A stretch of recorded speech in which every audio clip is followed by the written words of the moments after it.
비즈니스 애널리틱스 수강생 여러분 안녕하세요. 안현철 교수입니다.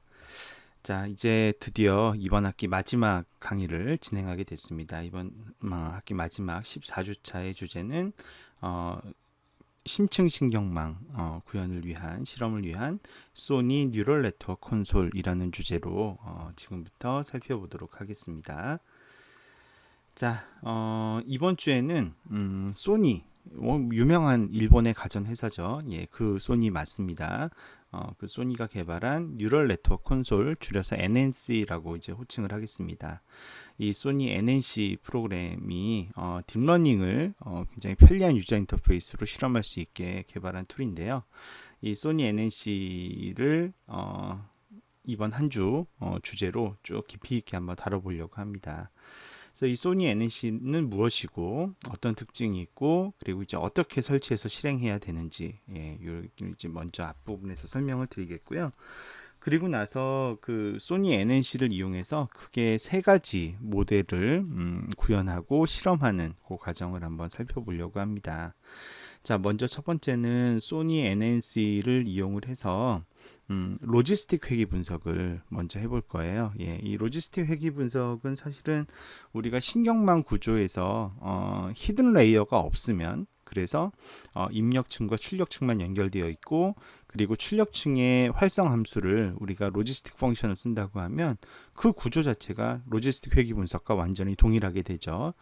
그래서 히든 레이어가 아예 없는 가장 간단한 구조의 로지스틱 회귀 분석을 먼저 일단 간단하게 설계를 해보고, 거기서 이제 그 가장 간단한 예제 실습을 하면서 이 소니 NNC에서 지원하는 다양한 파라미터들, 옵션들의 내용들을 한번 쭉 살펴보는 그런 형태로 일단은 가장 첫 번째 실습으로 로지스틱 회귀 분석을 실험을 해보도록 하겠습니다.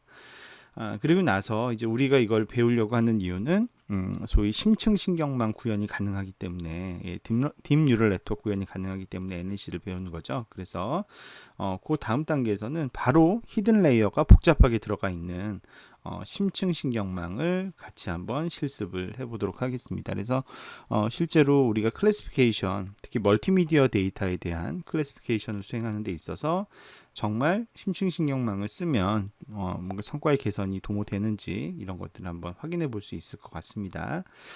자, 그런 다음에 사실 이제 우리가 오늘 이따 소개해 드리겠지만 다루려고 하는 데이터가 이미지를 판독하는, 이미지를 클래시피케이션 하는 데이터를 우리가 다루려고 해요. 근데 이런 이미지를 판독하는 데 있어서는 소위 CNN이라고 하는, 지난 시간에 저희가 이제 딥러닝을 이론적인 관점에서 최근의 트렌드들 약간 소개를 해드렸는데, 그때 제가 이제 CNN도 사실은 같이 잠깐 소개를 했습니다.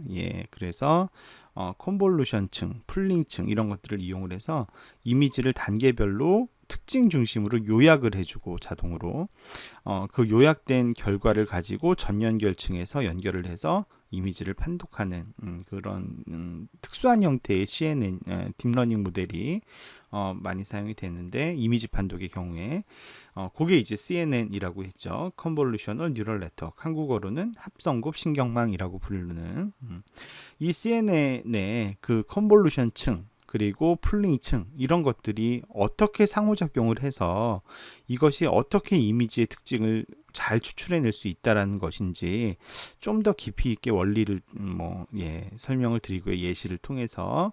그리고 나서 정말 합성흡 신경망을 쓰면 CNN 이미지 판독이 정말 더 좋아지나, 이거를 뉴럴 네트워크 콘솔을 이용해서 또 간단하게 실습을 통해서 확인을 해보는 그런 식으로 이렇게 실험을 해보도록 하겠습니다. 자, 우리 이렇게 이제 살펴볼 건데, 그러면 소니 NNC를 이용해서 할 수 있는 게 이게 전부인가요? 전혀 그렇지 않아요. 소니 NNC는 우리 지난 시간에 신경망 때 다루었던 툴이 뉴로쉘이란 툴이었잖아요. 근데 이 툴은 뉴로쉘하고도 살짝 또 어떤 면에서는 다른 게, 뉴로쉘에서는 망의 구조가 사전에 이렇게 정의되어 있지 않았습니까? 그래서 2계층짜리 망으로 할 건지 3계층짜리 망으로 할 건지 뭐 코어넷 맵으로 할 건지 이런 게 이제 사전에 미리 다 정해져 있어서 그거를 그냥 통으로 써서 파라미터만 이렇게 조정해야 되는 그런 원리를 띠고 있다면 이 소니 NNC는 아예 레이어별로 항목을 뜯어버렸어요. 인풋 레이어에 들어갈 수 있는 여러 레이어, 여러 요소, 히든 레이어에 넣을 수 있는 여러 요소, 그 다음에 출력 노드에 넣을 수 있는 여러 요소. 그래서 정말 제로 베이스에서 내가 원하는 어떤 형태의 모습이든 어떤 복잡한 형태의 구조든 특징에 따라서 이렇게 층들을 끼워 넣어서 내가 희망하는 복잡한 구조의 딥러닝 네트워크를 얼마든지 커스터마이즈해서 만들 수 있게끔 이따 보시면 압니다. 그렇게 이제 설계되어 있기 때문에 비록 이제 우리는 뭐 오늘 또 처음 배우는 것이고 시간도 이제 한정되어 있기 때문에 이 소니 NNC에서 이제 예시로 제시해준 그런 이제 사례들만 가지고 한번 이런 세 가지 쭉 살펴보겠습니다만 여러분들이 이제 뭐 생각이 있으시다면 여러분들 자체 데이터를 일로 이제 가져오는 거 당연히 가능하고요. 그리고 나서 여러분들이 원하는 층에 대한 다양한 옵션들을 주고 실험을 하고 그것들의 결과를 보고하는 것도 충분히 가능하다 말씀을 드리겠습니다. 자, 그러면 소니 NNC의 개요부터 차근차근 살펴보도록 하겠습니다. 자, 소니 NNC 뉴럴 네트워크 콘솔. 이 소니 NNC는 프로그래밍 없이 딥러닝을 쉽게 구현할 수 있게끔 개발한 그런 도구가 되겠습니다. 그래서 제가 이제 뭐 우리 수업 첫 시간에 최근에 이제 시티즌 데이터 사이언티스트 이런 개념이 나온다. 그래서 파이썬 프로그램 잘 못 짜도 R 프로그램 전혀 몰라도 그런 거 못해도 이제는 마치 예전 우리 이제 뭐 옛날에는 통계 돌리려고 하면 프로그램 짜야지만이 돌아갔지만 이제는 그냥 클릭 단순히 몇 번만 하면 뭐 통계 분석도 가능하고 뭐 구조 방정식 모형도 복잡한 것도 그냥 쉽게 되는 것처럼 점점 이제 이런 데이터 분석 그리고 이제 뭐 AI 모델 구현 이런 것들이 점점 더 편리한 유저 인터페이스가 장착되는 그런 구조로 간다고 했는데 딥러닝과 관련해서 아마 현존하는 툴 중에 가장 인터페이스 편리한 도구 하나 꼽으라면 소니 NNC 꼽을 수 있을 정도로 굉장히 단순하게 직관적으로 편리하게 만들어진 도구입니다. 그래서 프로그래밍 능력이 1도 없어도 굉장히 쉽게 딥러닝 모델을 만들 수가 있다. 그런 점에서 장점이 되겠습니다. 이 프로그램은 소니가 개발을 해서 2017년 8월에 소니의 그룹사인 소니 네트워크 커뮤니케이션사에서 출시를 했습니다. 크게 두 가지 버전을 제공해요. 하나는 윈도우즈 앱 방식이 있고요. 다른 하나는 클라우드 방식이 있는데 이 두 버전의 인터페이스가 동일해요. 거의 동일해요. 그래서 윈도우즈 앱 방식을 충분히 쓸 줄 아는 사람이면 클라우드 방식에서도 똑같은 인터페이스로 쓰는 겁니다. 그런데 이제 윈도우즈 앱 방식은 여러분들이 설치한 그 PC의 자원을 이용해서 딥러닝 학습이 이루어지게 되는 거고요. 그 다음에 클라우드 방식은 말 그대로 클라우드에 있는 원격 서버가 학습을 자동으로 해주는 방식입니다. 그래서 클라우드 방식은 나중에 이제 고용량의 데이터를 학습하거나 이러려면 과금이 이루어지게 됩니다. 그런 체계의 차이가 있겠고요. 클라우드 방식은 2017년 11월부터 서비스가 개시된 그런 상태입니다. 그리고 클라우드 방식과 윈도우즈 앱 방식의 중요한 차이가 하나 있는데 클라우드 방식은 웹 서비스다 보니까 당연히 계정, 아이디, 패스워드 이런 게 있어야만이 사용이 가능하죠. 윈도우즈 앱 방식은 요거 좀 중요한 차이인데 아주 최근 직전까지 나온 버전, 그 이제 제가 여러분들에게 오늘 실습에 활용할 버전이 바로 요건데요. 1.5.0 버전. 이 1.5.0 버전까지는 로그인이나 이런 거 전혀 필요 없어요. 그냥 틀어서 압축만 풀면 됩니다. 설치도 필요 없어요. 압축 파일을 압축만 풀어가지고 바로 실행시켜서 바로 사용할 수 있는 그런 형태로 이제 제공이 됩니다. 그런데 지금 여러분들이 만약에 나는 더 최신 버전 쓰고 싶은데 지금 강의 촬영하는 시점 현재 1.6.1 버전인가? 그게 이제 가장 최신 버전이에요. 나 가장 최신 버전 쓰고 싶은데 그러면 이제 요 절차를 밟으셔야 되거든요. 근데 요 절차를 밟으셔가지고 만약에 1.6.1 버전을 압축 풀어서 실행시키신잖아요. 그러면 계정 로그인을 하라고 나와요. 그러니까 클라우드 방식을 굳이 안 쓰더라도 여러분들이 계정을 생성해야 되는데 제가 계정을 그래서 생성을 해봤거든요. 그랬는데 다른 거는 사이트들은 영문화가 잘 되어 있는데 이 신규 계정을 만드는 부분에 영문화가 덜 되어 있어요. 일본어로 자꾸 나와요. 그래서 굉장히 힘들었어요. 중간중간 구글 번역기로 해석하면서 하느라 네, 회원 가입이 아주 용이하지 않았다. 그런데 1.6.1 버전과 1.5.0 버전에 버전 간의 차이가 있느냐? 아주 미묘한, 예, 사실상 차이를 잘 모르겠는, 거의 차이가 없더라 이거죠. 예, 그래서 이번 우리 실습은 그런 복잡한 로그인 과정, 회원가입 과정이 전혀 필요 없는, 그리고 기능상 무슨 차이가 있는지 전혀 알 수도 없는 1.5.0 버전을 기준으로 해가지고 실습 진행하겠다라는 것입니다. 윈도우즈 버전의 앱은 윈도우 8.1 이상에서 실행할 수 있고 무료로 이용이 가능하고요. 그리고 실은 뭐 요새 장착된 웬만한 PC에서는 다 원활하게 돌아가는데, 혹시 여러분들이 이 프로그램을 설치하는 PC에 엔비디아 계열의 지포스 계열의 쿠다라는 걸 지원을 하는 좀 최신 그래픽 카드가 들어가 있다라고 한다면 학습을 아주 빠르게 할 수가 있어요. 예, 그래서 지난 시간에도 설명드렸습니다만 그 딥러닝 발전에 하드웨어적으로 크게 기여한 게 소위 GPU라고 했잖아요. 그래픽 프로세싱 유닛. 예, 그래서 그 그래픽 카드가 최신 거 좋은 게 설치되어 있으면 그만큼 딥러닝 학습 빨리 할 수가 있는데요.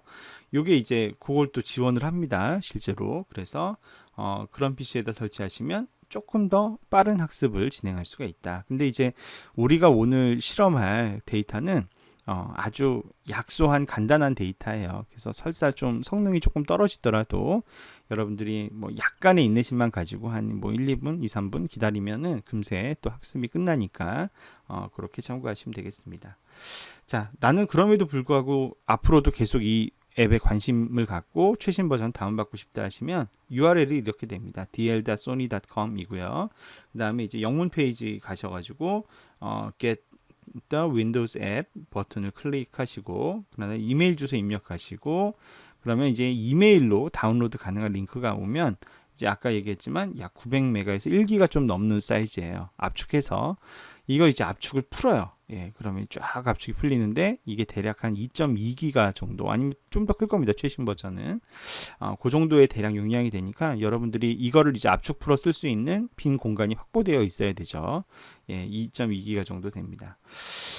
그런 다음에 아마도 요게 설치가 안 되어 있으면 제일 첫 단계에서 이거를 설치하라고 안내 메시지가 나옵니다. 마이크로소프트에서 나오는 비주얼 C++ 최신 재배포 가능한 패키지를 설치하라고 안내가 와요. 그래서 여러분 이 캠퍼스 들어가 보시면 제가 파일을 2개 올려놨는데, 하나는 소니 NNC의 1.5.0 버전 압축 파일을 올려놨고, 다른 하나가 무슨 VC 뭐 리디스트 뭐 .exe 뭐 이런 식으로 써 있을 텐데 그게 이 파일이에요. 마이크로소프트 비주얼 C++의 최신 리디스트리뷰터블 패키지예요. 그래서 요거를 여러분들이 설치를 하시면 원만하게 프로그램을 실행할 수가 있습니다. 자, 이거 설치하시고 그 다음에 뉴럴 언더바 네트워크 언더바 콘솔.exe 실행 가능한 파일이 이거 하나밖에 없어요. 압축 풀어놓고 보면. 그래서 뭐 금세 찾을 수 있습니다. 이거 실행시키시면 바로 실행이 된다라는 것입니다. 자, 그렇고요. 이 소니 NNC는 기본적으로 뉴럴 네트워크 라이브러리스라고 하는 거를 기반으로 해서 작동을 하는 그런 소프트웨어로 설계가 되어 있어요. 그냥 무슨 얘기냐면 라이브러리라는 게 있잖아요. 소프트웨어에서는 참조해서 불러다가 쓸 수 있는 일련의 이제 함수의 집합들 라이브러리가 있는데 인공신경망 학습에 필요한 어떤 라이브러리 모음이 별도로 있는 거예요. 뉴럴 네트워크 라이브러리스라고 하는 요게 일단 먼저 개발이 된 건데, 이거에다가 근데 이 라이브러리를 편리한 유저 인터페이스를 이용해서 사용자가 사용하게끔 하려면 이 라이브러리에 기반해서 동작하는 껍데기가 있어야 될 거 아니에요. 사용자와 인터페이스 할 수 있는 껍데기. 그 껍데기가 지금 우리가 쓰려고 하는 뉴럴 네트워크 콘솔이라는 거예요. 그래서 그러니까 누가 먼저 개발된 거예요? 개발된 순서를 따지자면 뉴럴 네트워크 라이브러리스가 먼저 개발된 거예요. 이 라이브러리가 먼저 개발됐고, 근데 이 라이브러리를 원래 갖다 쓰려면 고도의 프로그래밍 능력이 필요한 사람들만 쓸 수 있는데, 그거를 편리한 유저 인터페이스로 누구나 쉽게 실험해보고 작동해볼 수 있게끔 만든 프로그램이 지금 우리가 쓰고 있는 NNC라고 하는 거죠. 뉴럴 네트워크 라이브러리스가 쓰는 이것도 소니가 개발한 거예요. 소니가 2017년 6월에 출시한 오픈소스 라이브러리이고요. 어떤 언어에 대응하게 만들었냐면 C++ 언어에 대응할 수 있고, 그다음에 요새 인기 있는 파이썬 언어에 대응되어서 이 라이브러리 호출해서 쓸 수 있게끔 개발했어요. 그리고 대응되는 OS로는 리눅스에 대응할 수 있고, 윈도우에 대응할 수 있고, 맥OS, 애플의 맥OS도 대응할 수가 있습니다. 이 뉴럴 네트워크 라이브러리는 오픈 소스예요. 예, 그래서 소스 다 공개되어 있고 아파치 2.0의 오픈 소스 소프트웨어로 제공이 되고요. 그리고 이거를 개발을 할 때 C++ 11 버전으로 개발을 했대요. 그래서 저는 테크니컬리 아주 잘 모르지만 속도가 빠르다고 합니다. 그리고 소니가 이걸 왜 개발했냐? 자, 그게 중요한데, 소니는 가전제품이나 게임기 개발하는 회사잖아요. 사실은 거기에 이제 앞으로 이런 AI적인 요소를 잘 써먹으려고 자기네들 목적으로 개발을 한 거이죠. 그런데 이걸 이제 오픈을 해서 다 같이 쓸 수 있게, 그런 추세로 이제 개발을 한 겁니다. 그래서 이게 이제 장점이 인베디드 기기에 탑재하기가 용이하다고 해요. 그래서 사실 애플의 아이폰이나 우리 삼성의 갤럭시 폰에 비하면 세계 시장 점유율이 굉장히 처참하긴 합니다만, 국내에서도 한때 팔았었어요. 여러분, 소니에서 나오는 스마트폰 중에 엑스페리아라고 혹시 아세요? 이 엑스페리아에 최근에 이제 사람의 제스처를 인식할 수 있는 기능, 이런 거, 그다음에 디지털 페이퍼의 손 기호를 인식하는 서비스, 이런 것들을 이제 개발해서 막 탑재하고 하는데, 그거를 개발할 때 참조된 라이브러리가 바로 이 뉴럴 네트워크 라이브러리스라고 알려져 있어요. 그래서 이게 이제 동영상 인식 처리, 그러니까 딥러닝이 필요하잖아요. 이런 것들을 뉴럴 네트워크 라이브러리스로 개발했다. 여러분들도 혹시 근데 사실 꼭 이 뉴럴 네트워크 라이브러리 쓰지 않더라도 요새는 좋은 라이브러리가 많이 나와 있어서 굳이 이거를 꼭 써야 되는 건 아니지만, 그래도 혹시 인베디드 기기에 속도가 빠른 게 필요하다라고 하면은 여러분들도 요거 이제 가져다 쓸 수 있어요. 왜냐면 오픈 소스니까. 하지만 이제 이 뉴럴 네트워크 콘솔 자체는 오픈 소스 소프트웨어가 아니에요. 오픈 소스 소프트웨어인 뉴럴 네트워크 라이브러리스를 참조하고 있을 뿐, 이 NNC는 오픈 소스는 아니에요. 그래서 함부로 여러분들이 이거를 개량하거나 재배포하면 안 되는 그런 이제 특징이 있습니다. 결국 뉴럴 네트워크 콘솔은 뉴럴 네트워크 라이브러리스를 보다 편리하게 활용할 수 있도록 하는 인터페이스 껍데기다. 이렇게 정리해서 이해하시면 되겠습니다. 자, 뉴럴 네트워크 콘솔 애플리케이션을 압축을 쭉 풀어보면 이렇게 폴더가 나옵니다. 자, 여기 라이브러리스 폴더, 립스라고 되어 있는 폴더가 있는데, 이 안에 보면 미니콘다 3, 그 다음에 NNABLA, NN나블라 이렇게 부르는데, 이게 아까 얘기한 그거예요. 뉴럴 네트워크 라이브러리스예요. NN 뭐라고 읽어야 될까요? NN나블라. 아무튼 뉴럴 네트워크 라이브러리스를 포함해서 머신러닝에 기본적으로 필요한 라이브러리들이 모여 있는 미니콘다까지도 이제 포함되어 있는 그게 라이브러리 폴더죠. 코어 라이브러리 폴더. 그 다음에 이제 샘플이 되게 잘 되어 있어요. 우리 이따 이거 이제 샘플 주로 다루게 될 텐데, 샘플 프로젝트도 있고 샘플 데이터셋도 여기 있더라. 그래서 튜토리얼에 포함된 다양한 공개 데이터셋과 예제 프로젝트들이 여기 저장되어 있고요. 세팅스에는 이제 뉴럴 네트워크 콘솔을 작동하는 데 필요한 각종 설정 값들이 저장되어 있고요. 자, 그 다음에 이제 루트 디렉토리에는, 가장 바깥에 있는 루트 디렉토리에는 파일이 3개가 이렇게 있는데, 실행 가능한 파일은 뉴럴 네트워크 콘솔.exe라는 파일 하나입니다. 요 실행 파일이고요. PDF 파일이 2개가 있어요. 압축 풀어보면 매뉴얼.pdf가 있고 매뉴얼 언더바 자.pdf가 있는데, 위에 거는 영어로 되어 있는 매뉴얼이에요. 밑에 거는 일본어로 되어 있는 매뉴얼이고요. 분량이 굉장히 두껍습니다. 그리고 사실은 뉴럴 네트워크 콘솔을 사용하는 데 필요한 모든 정보는 우리 강의 노트에 있는 내용 포함이죠. 이 매뉴얼에 다 들어가 있어요. 저도 이 강의 노트 만들 때 매뉴얼 잠주해서 만들었어요. 그래서 혹시 뉴럴 네트워크 콘솔을 좀 더 깊이 있게 알고 싶다. 그리고 요게 이제 원래 이제 딥러닝의 특징이 그렇긴 하겠습니다만, 설정 가능한 옵션이 너무너무 많아요. 예, 너무너무 많아서 사실은 그냥 그 의미를 간단하게 짚고 이해하고 넘어갈 뿐 일반적으로 디폴트 값을 주로 쓰게 되겠죠. 근데 이제 각각의 파라미터가 뭘 의미하는지는 알고 써야 될 거 아니에요. 그런 것들 궁금하다라고 하면은 다른 거 찾아볼 게 아니라 이 매뉴얼.pdf를 참조하시면은 여러분들이 자세한 소개를 얻을 수 있다. 그렇게 이해를 하시면은 되겠습니다. 자, 요거는 이따가 또 압축 풀면서 같이 한번 또 살펴보도록 합시다. 자, 소니 NNC의 특징인데요. 자, 첫 번째는 이따 보시겠지만 직접 드래그 앤 드롭만으로도 쉽게 네트워크 설계가 가능해요. 그래서 입력층으로 시작해서 마지막 결과값 보는 층에 이르기까지 쭉 이렇게 이어지는 그래서 요소들 하나하나를 이렇게 블록으로 표현을 하고요.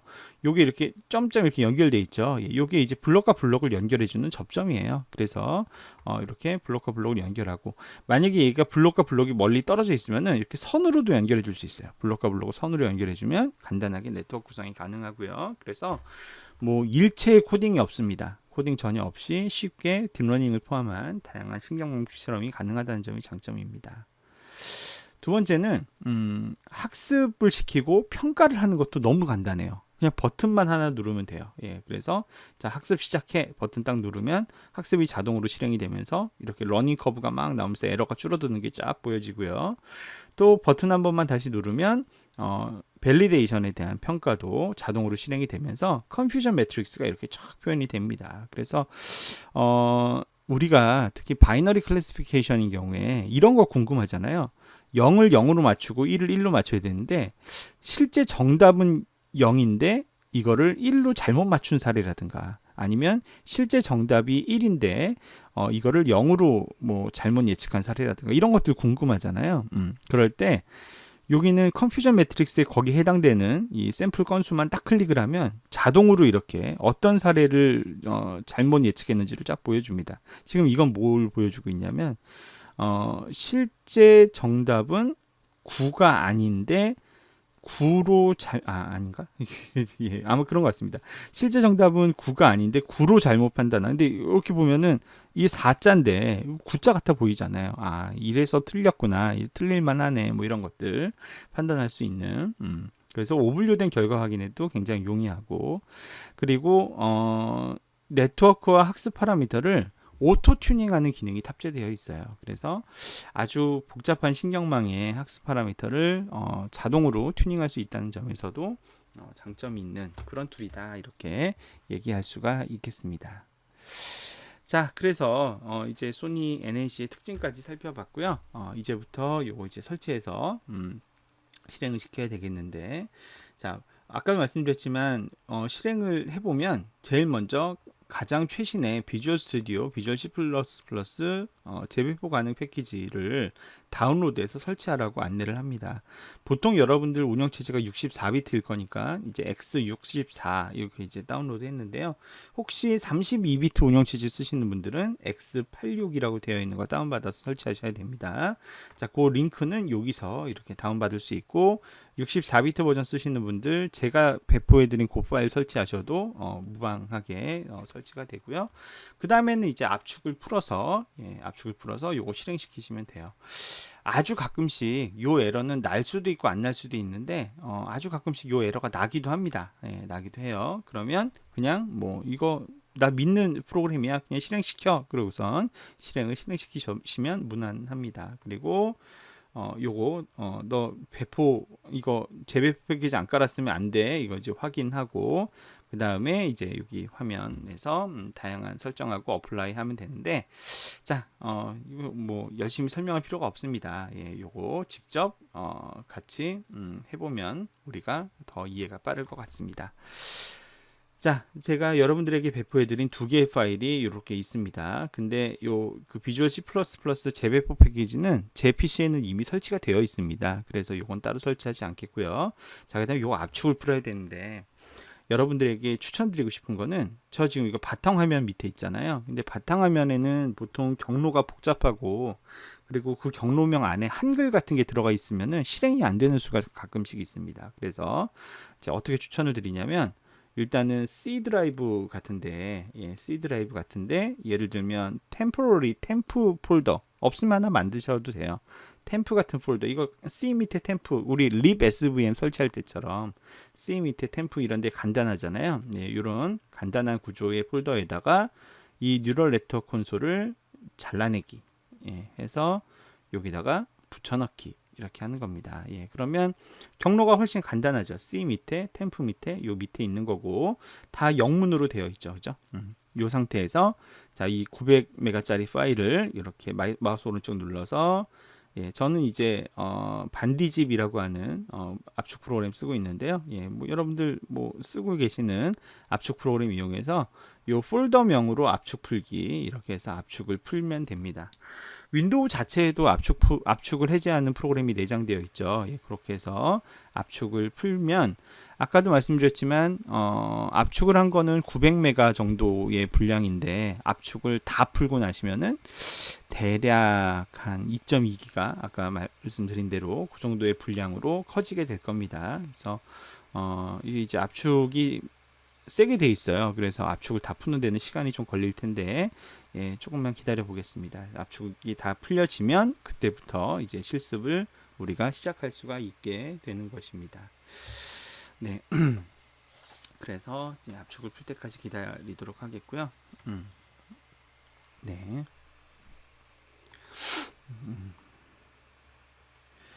제가 이제 이번 주에 실습해야 되는 파일을 따로 특별히 올리지 않았죠. 그죠? 보통은 제가 데이터 파일도 같이 늘 올려드리는데 이번에는 보시면은 이 뉴럴 네트워크 콘솔과 아까 이제 설치하는 데 필요하다는 비주얼 C++ 재배포 가능 패키지 이렇게 두 개만 올려드렸지 요거를 이제 실습하는 데 필요한 그 멀티미디어 데이터셋 이거를 따로 나눠드리진 않았습니다. 왜 나눠드리지 않았냐면 요 안에 아까도 보셨지만 샘플 데이터셋들이 이미 들어가 있어요. 그리고 이따 또 보여드릴 텐데 그게 또 샘플 데이터셋을 다 보관하고 있는 것도 아니고 내가 필요에 따라서 나 이제 이거 쓸 거야 그러면 그 순간 인터넷에 접속해서 자동으로 내려받는 기능이 이 안에 탑재되어 있습니다. 그래서 제가 데이터셋은 그래서 따로 특별히 나눠드리지 않았어요. 여기 자체 내장된 걸로 오늘 할 거라서. 그래서 뭐 데이터셋이 왜 없지? 이렇게 걱정하시거나 염려하실 필요는 없다 이런 말씀을 드립니다. 자, 이제 94%니까 뭐 이제 곧 끝날 것 같죠? 2분 10초면 끝난다고 했으니까요. 이제 한 10초 정도 지나고 나면 끝나게 될 것 같습니다. 보시면 안에 파일이 굉장히 많이 있어요. 그죠? 아주 작은 텍스트 중심의 파일들이 많이 있어서 압축을 푸는데 시간이 조금 걸립니다. 자, 압축 풀기에 성공을 하였습니다. 자, 실은 이제 압축 다 풀면 이거 필요 없어요. 지우셔도 되는데, 뭐 일단 저 그냥 놔둘게요. 자, 말씀드린 대로 요 폴더 더블 클릭해서 들어가면 루트 폴더에는 이렇게 세 개가 있다고 얘기를 했죠. 그래서 이게 영문 매뉴얼 더블 클릭해 보면 무려 144페이지에 해당되는 이런 이제 뉴럴 네트워크 콘솔 매뉴얼이 있습니다. 그래서 오늘 수업에서 자세히 다뤄지지 않는 부분은 이 인스트럭션 매뉴얼을 영문판을 참고하시면 된다는 말씀드리고요. 요 립스 폴더가 이제 라이브러리들 저장되어 있는 폴더고 샘플스 밑에 있는 데이터와 프로젝트 이런 것들이 이제 방대하게 제공되고 있어서 우리가 활용할 수가 있는 거고요. 이 샘플 데이터셋에 있는 거는 우리 그 딥러닝 할 때 정말 유명하게 많이 쓰이는 뭐 아이리스 데이터, 뭐 사이퍼 데이터 이런 거, 엠리스트 데이터 다 들어가 있습니다. 여기에 포함되어 있다 보시면 됩니다. 샘플 프로젝트로 뭐 이미지 생성, 이미지 레코그니션, 뭐 클래시피케이션 이런 사례들도 있지만 또 우리가 이따 쓰게 될 튜토리얼도 있습니다. 그러니까 이제 이런 활동들을 할 수 있는 기능이 이 안에 다 들어있다는 겁니다. 요거 샘플만 보셔도 굉장히 도움 많이 되실 거고요. 각종 설정 값들이 여기 들어있습니다. 자, 그러면 이제 뉴럴 네트워크 콘솔을 실행시켜야 되겠죠. 자, 더블 클릭으로 실행 딱 합니다. 자, 그러면 제일 처음에 이제 경고창을 줍니다. 워닝. 너 비주얼 C++ 이거 패키지 깔아야 돼. 근데 안 깔았다고 단정 지어서 이게 나오는 게 아니에요. 너 만약에 안 깔았으면 깔아야 됩니다. 우리는 아까 제가 미리 깔라고 말씀드렸죠. 요 페이지 들어가서 깔면 된다 알려주고 있고요. 그 다음에 이제 이 쿠다가 가능한 엔비디아의 GPU를 네가 사용하고 있으면 그래픽 드라이버를 최신 버전으로 설치해라. 제가 지금 이 강의를 촬영하고 있는 이 랩탑 PC가 실은 굉장히 고성능의 나름 예, 그래픽 카드를 가지고 있어요. 엔비디아 GPU를. 저는 이따가 쿠다를 이네이블링 시킬 예정입니다.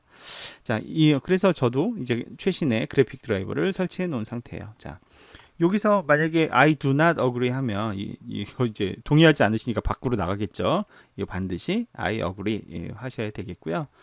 자, 그 다음에 이제 우리 강의 노트에서는 뭐 어플라이를 하고 나서 이제 뭐 다시 또 세팅창을 가자고 하는데, 세팅창을 가면 어차피 요 화면입니다. 그래서 보면 옆에 이제 엔진 눌러 보시면 너 이제 엔진을 어떤 타입으로 할 거야? 예, 나는 CPU를 할 거야.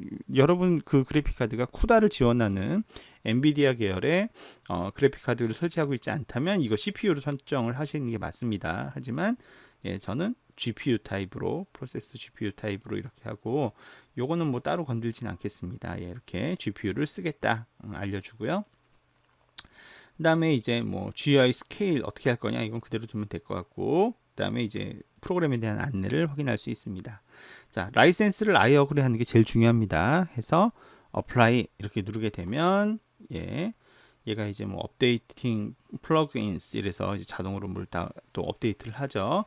그렇게 해서 이렇게 기본 화면을 우리가 이제 만날 수가 있게 됩니다.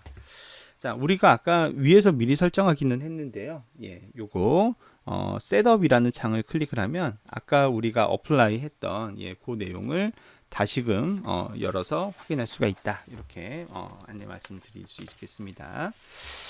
자, 캔슬 누르고요. 보시면 여러분들이 자체적으로 새로운 프로젝트를 만들고 싶다 그러면 이제 여기 New 프로젝트를 누르는 겁니다. 예, 그러면 이 New 프로젝트를 이용해서 아까 그 뉴럴 네트워크 라이브러리 이용해서 뭐 트레이닝 시킬 수 있는 거기 이제 New 프로젝트가 되겠고요. 혹시 요 양식으로 이게 이제 파일 이름이에요. 예, SDC 프로젝트라고 되어 있는 게 이 뉴럴 네트워크 콘솔에서 지원하는 확장자의 파일, 그 프로젝트 파일의 확장자입니다. 이런 파일을 내가 어디서 누구한테 전송받은 게 있어서 그걸 틀고 싶다라고 하면 예, 요 오픈 프로젝트를 이용해서 기존에 저장된 다른 파일을 열어서 실행시키는 것도 가능하죠. 그리고 이제 요 밑에는 내가 잘 모르겠는 이제 여러 이런 뭐 사례들이 쫙 나와 있는데 요게 이제 튜토리얼로 여기서 제공을 하고 있는 다양한 각종 사례들이에요. 각종 프로젝트들입니다. 그래서 오늘 우리는 제일 먼저 아까 로지스틱 회귀 분석부터 해볼 거다 이렇게 말씀을 드렸는데 그 로지스틱 회귀 분석에 해당되는 프로젝트가 바로 이 파일이 되겠습니다. 그래서 요거를 우리가 지금부터 같이 실습을 하면서 진행을 한번 해보도록 하겠습니다. 자, 요거 한번 더블 클릭해서 실행을 해볼게요. 따닥. 예, 실행을 합니다. 자, 그랬더니 또 경고를 줍니다. 자, 뭐라고 나오냐면 너가 지금 하려고 하는 이거 있잖아. 이 프로젝트를 실행을 하려면 엠리스트 데이터셋을 가져와야 돼. 여기 얀 리쿤 여기 사이트에서 가져와야 되는데 이거 진행해도 돼? 이렇게 물어보죠. 예, 당연히 예라고 해야 돼요. 자, 무슨 얘기냐면 아까 그 샘플 데이터셋이라는 폴더가 있었잖아요. 그리고 거기 이제 데이터셋 이름도 쫙 있었잖아요. 근데 여러분 아시다시피 데이터셋이 이런 데이터셋들은 이미지로 구성되어 있어서 데이터셋 사이즈가 굉장히 크거든요. 그거를 뉴럴 네트워크 콘솔 폴더 안에다 다 왕창 집어넣었으면 아마 900메가가 아니라 뭐 4기가 5기가가 됐을 거예요. 데이터셋을 그걸 다 포함하고 있었으면. 그래서 이 뉴럴 네트워크 콘솔은 어떤 원리를 취하고 있냐면 내가 그 데이터를 호출을 안 할 때는 그 데이터를 안 갖고 있어요. 안 갖고 있다가 나 이제 이 데이터 쓸래. 자, 이거 써보자 라고 이런 식으로 프로젝트를 열거나 이런 식으로 해서 그 데이터에 접근을 하려고 하면 그때서야 저렇게 워닝창을 주는 겁니다. 워닝창을 줘서 야, 너 지금 이 데이터 접근하려고 하는데 내가 내려받아도 돼? 이렇게 물어보는 거죠. 예, yes를 누르면 그때 이제 내려받게 됩니다. 이 엠리스트라는 데이터는 뭐냐면 제가 아까 잠깐 예시 보여드리긴 했는데 0부터 9까지 핸드라이팅 되어 있는 숫자를 맞추는 데이터예요. 사람 이렇게 0, 1, 2, 3, 4, 5인데 사람마다 숫자를 쓰는 필체가 다 다르잖아요. 예, 근데 0을 0으로, 1을 1로, 뭐 3을 3으로, 4를 4로 이런 식으로 맞추는 그 데이터셋이 mnist 데이터입니다. 그런데 여러분들도 아시다시피 로지스틱 회계 분석은 0에서 9까지 멀티플하게 데이터를 맞추는 게 아니라 뭐하고 뭐 맞추는 거예요. 0 또는 1 둘 중에 하나만 맞추는 거잖아요. 그래서 이 mnist 데이터를 좀 약간 작은 규모로 스몰하게 변형한 데이터가 또 이제 존재하게 되고요. 그 중에서 이제 저희가 사용하게 될 데이터는 4와 9를 판별하는 데이터예요. 4와 9, 4자와 9. 그래서 바이너리 클래시피케이션 데이터로 강제로 맞춘 거죠. 아까도 보셨지만 4자하고 9자가 약간 비슷한 공통점 비슷한 게 있어요. 그죠? 이게 대충 흘렸으면 4자가 9자 같아 보이기도 하고 9자가 4자 같아 보일 수도 있습니다. 그래서 지금 우리가 사용하려고 하는 데이터는 그 4와 9를 구분하는 그런 데이터로 구성이 되어 있다. 이렇게 보시면 되겠습니다. 자, 방금 이제 데이터 다운로드가 다 됐어요. 그래서 요 이제 전체적인 화면을 좀 설명을 해드린다고 한다면 제일 상단에 보시면 요게 이제 홈 버튼이죠. 이거는 아까 이제 제일 첫 초창기에 봤던 화면 그거로 돌아가는 게 요 홈 버튼이 되겠습니다. 자, 그리고 그 옆에 보시면 에딧 화면이 있고 요 에딧이 지금 현재 선택되어 있는 화면이죠. 자, 요게 에디트와 관련된 화면이고 에디트의 가장 메인이 되는 화면이 바로 요 화면입니다. 메인이라고 되어 있는 요 화면. 그래서 보시게 되면 인풋층, 처음에 입력층으로 데이터 X가 들어오게 되죠. 그죠? 데이터 X가 들어와서 요게 이제 보시면은 28 곱하기 28짜리가 하나가 들어오죠. 자, 이거 뭐냐면 이따 또 설명을 드리겠지만 지금 현재 데이터가 그 이미지 그 수기로 기록된 이미지를 가지고 4자인지 9자인지를 판독을 할 건데 컴퓨터는 이미지를 이렇게 픽셀 곱하기 픽셀이라고 하는 작은 점으로 이렇게 표현을 하잖아요. 그게 왼쪽 방향으로 가로 방향으로 28개의 픽셀, 그 다음에 세로 방향으로 또 28개의 픽셀로 구성된 그렇게 해서 28 곱하기 28 하면 얼마예요? 그죠? 784개. 그죠? 총 784개의 노드로 이렇게 입력을 받겠다는 겁니다. 입력. 그리고 요 데이터가 이따 보시면 흑백 데이터로 되어 있어요. 그래서 검은색 잉크가 칠해져 있으면 그 픽셀에 검은색 잉크가 칠해져 있으면 1, 하얀색 잉크 아무것도 없으면 0 이렇게 해서 1과 0으로 구성된 총 784개의 노드가 인풋으로 이렇게 들어오게 됩니다. 자, 그 다음에는 요 층은 어파인이라고 되어 있는데 이 어파인은 전 연결층이라고 해서 다 이렇게 연결을 한 거예요. 그러니까 망의 그림을 생각해 보시면 우리 강의 노트를 좀 보면서 설명을 드릴까요? 이렇게 생긴 거죠. 이렇게 여기 보시는 것처럼 입력층에 784개 노드가 쫙 있고요. 그 784개의 노드는 각각의 이제 대응되는 픽셀을 나타내는데 그 픽셀이 검은색이면 1, 하얀색이면 0, 10, 10 이런 것들이 쫙 들어오는 거죠. 그러면 여기에 이제 가중치가 쫙 붙는 거고요. 가중치들이 쫙 붙어서 그 다음에 출력층의 노드는 몇 개? 하나로만 한 개의 노드로만 쫙 연결되게끔 그렇게 이제 설계를 했다는 거죠. 그렇게 설계를 해서 그러면 어떻게 됩니까? 시그마 W XI 그 다음에 플러스 B는 이제 바이어스죠. 그죠? 바이어스 그 절편값, 그죠? 절편값 해서 이제 요것들의 그 합이 이렇게 들어오게 되면 신경망에서는 그 합을 그대로 사용해요. 아니면은 활성함수를 거쳐서 결과값을 출력해요. 활성함수를 거쳐서 출력값을 보내게 되죠. 그런데 그 활성함수로 뭘 쓰기로 한 거예요? 시그모이드 함수를 쓰기로 했다. 시그모이드 함수가 로지스틱 함수잖아요. 그죠? 그러니까 이제 로지스틱 리그레이션이죠.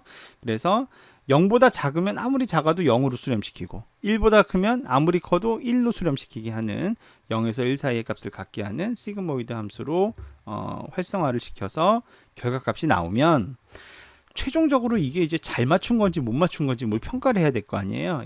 그랬을 때 그 마지막 결과를 평가하게끔 해주는 게 이 로스 카테고리에 들어가 있는 바이너리 크로스 엔트로피라고 하는 요 층이에요. 요걸 이제 끼게 되면 결과값 y를 가지고 소위 얘기하는 컨퓨전 매트릭스, 예, 혼동 행렬을 출력해주게 하는 그 레이어가 여기 되는 겁니다. 그래서 이제 결과를 확인할 수 있게끔. 그래서 이 에딧 창에서는 완성된 신경망의 구조를 확인시켜주는, 예, 그런 구조로 설계되어 있다. 이렇게 이해하시면 되겠습니다. 자, 그 다음에 이제 데이터셋 버튼을 한번 눌러보도록 하겠습니다. 자, 저희도 데이터셋 버튼을 이렇게 눌러보시면, 자, 요게 이제 지금 학습에 사용되고 있는 데이터셋들의 모습을 쫙 보여주고 있는 거죠. 예, 그래서 여기서도 이제 하나하나 보시게 되면 요 맨 위에 보면 URI라고 되어 있는데, 요건 이제 경로를 나타내요. 요 데이터들이 현재 어디에 있는지, 예, 데이터셋이 C 밑에 아까 제가 템프라는 폴더 밑에다가 압축 풀었잖아요. 거기 뉴럴 네트워크 콘솔 150 밑에 샘플스 밑에 샘플 데이터셋 밑에 엠리스트 밑에 스몰 엠리스트 4 or 9 언더바 training.csv가 지금 학습에 사용되는 데이터라는 겁니다. 그죠? 근데 이게 CSV는 원래 텍스트 데이터잖아요. 그래서 이 데이터를 실제로 오픈 데이터셋에서 이렇게 이 데이터셋을 실제로 이렇게 열어보게 되면 요거 이제 경로 따라가서 열어보게 되면 인덱스가 있고, 그 다음에 여기는 이제 경로의 이미지 파일이에요. 예, 뭐 좀 2.png, 4.png, 9.png 뭐 이런 식으로 png 파일들이 쫙 있는 건데, 요 이미지를 얘는 이제 아예 이렇게 출력까지 해서, 예, 요게 가로 픽셀이 28개, 세로 픽셀이 28개라는 거 그거 기억하셔야 되고, 자, 그 다음에 종속 변수 y는 뭐냐면 이것이 실제로 9인지 아닌지의 여부예요. 지금 이거는 4를 쓴 거였다는 거예요. 0인 거고, 이거는 실제로 9를 쓴 거라서 1인 거고, 이거는 4를 쓴 거라서 0인 거고, 이거는 9를 쓴 거라서 1인 거고, 그래서 9인지의 여부를 가지고 바이너리 되어 있는 요게 이제 training.csv는 트레이닝 데이터셋이고요. 밸리데이션 누르시면 요거는 이제 밸리데이션 데이터셋으로, 그래서 test.csv로 되어 있는, 예, 요게 데이터의 개수는 밸리데이션은 500개인 걸 알 수 있고 트레이닝 데이터셋은 1500개인 걸 알 수가 있죠. 그죠? 오늘 하게 될 세 가지 실습 모두 요 데이터셋을 가지고 실험이 진행이 될 예정입니다. 예. 예, 그리고 여기 보시면은 메인, 셔플, 그 다음에 enable dataset cache, 그리고 이미지 노멀라이제이션에 대한 설명이 나와 있는데요. 이 옵션에 대한 의미는 우리 강의 노트를 통해서 확인하실 수가 있습니다. 예, 여기 강의 노트 보시면, 자, 메인은 우리가 이제 클릭을 요걸 이렇게 선택을 하면은 요 데이터셋이 소위 얘기하는 우리가 에폭이라고 하는 개념을 배웠잖아요, 전에. 에폭은 전체 처음부터 시작해서 한 바퀴를 쫙 돌면은 이게 이제 하나를 다 돌면 원 에폭이라고 얘기를 했는데, 그 원 에폭의 기준이 바로 요 트레이닝 데이터, 요 데이터가 원 에폭이 된다. 그거를 알려주는 것이 요 이제 체크 박스의 의미가 되겠습니다. 그리고 셔플을 클릭하게 되면 실행을 할 때 데이터셋의 순서를 섞어준대요. 셔플링 한다는 게 원래 데이터셋을 섞는 거잖아요.